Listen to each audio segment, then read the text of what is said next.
তো এখন চারিদিকে AIB-19 নিয়ে কথা হচ্ছে, যেটা 2024-এর অল ইন্ডিয়া বার এক্সাম। তো এটা অ্যাকচুয়ালি অ্যাডভোকেট সার্টিফিকেট পাওয়ার এক্সাম, খুবই ইম্পর্ট্যান্ট একটা এক্সাম। তো এটা নিয়ে বিভিন্ন রকমের প্রশ্ন তো উঠছেই, কিন্তু একটা প্রশ্ন প্রতিবারের ক্ষেত্রেই কমন। তো সেটা হলো, AIB এক্সামটা কি ওপেন বুক এক্সাম?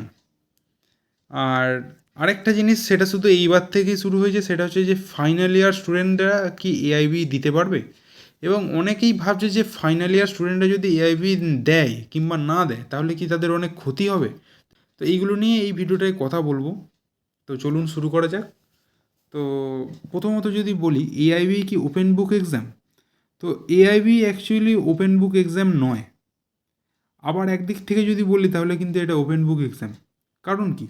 কারণ ওপেন বুক মানে আপনাকে সব বই, সব খাতা, পেন যা দরকার আপনার, সেটা নিয়ে আপনি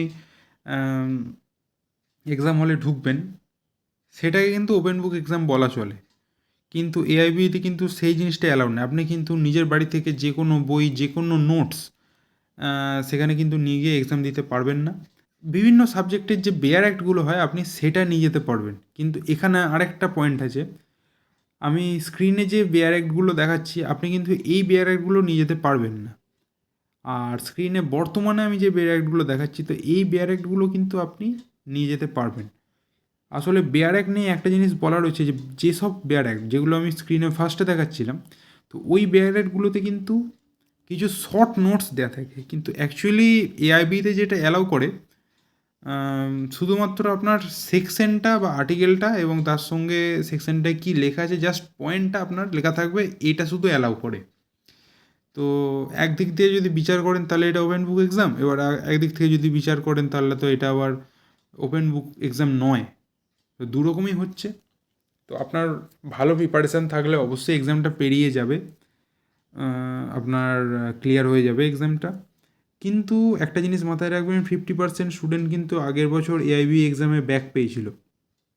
তো একটা ভালো প্রিপারেশান তো অবশ্যই দরকার। আর আরেকটা জিনিস, ফাইনাল ইয়ার স্টুডেন্টরা কি AIB না দিলে অনেক ক্ষতি হবে? দেখুন, AIBর ক্ষেত্রে একটা জিনিস বলি, ধরুন আপনার ডিগ্রি কমপ্লিট, কিন্তু আপনি ধরুন AIB দেননি, তো আপনাকে স্টেট বার কাউন্সিলে ফার্স্টে মেম্বারশিপটা নিতে হবে।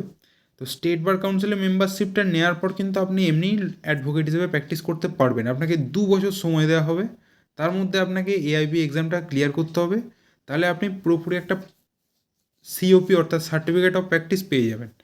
তো আপনি যদি 2 বছরের মাথায় AIBটা ক্লিয়ার করতে না পারেন, তাহলে কিন্তু আপনি যতদিন না ক্লিয়ার করছেন, ততদিন আপনাকে আবার অ্যাডভোকেট ট্যাগটা দেওয়া হবে না, এরকম একটা ব্যাপার থাকে। ফাইনাল ইয়ার স্টুডেন্টরা যদি AIB না দেয়, তাহলে খুব একটা কিন্তু ক্ষতি হয় না। আমার মতে তো এটাই বলে যে আপনারা ফার্স্টে লটা কমপ্লিট করুন, তারপরে AIBটা দেবেন। এত তাড়াহুড়োর কিছু নেই। আর এটাই। তো আজকের ভিডিও এই পর্যন্তই। আরও কোনো জিজ্ঞাসা কিছু থাকলে কমেন্ট সেকশানে জিজ্ঞেস করুন। ধন্যবাদ।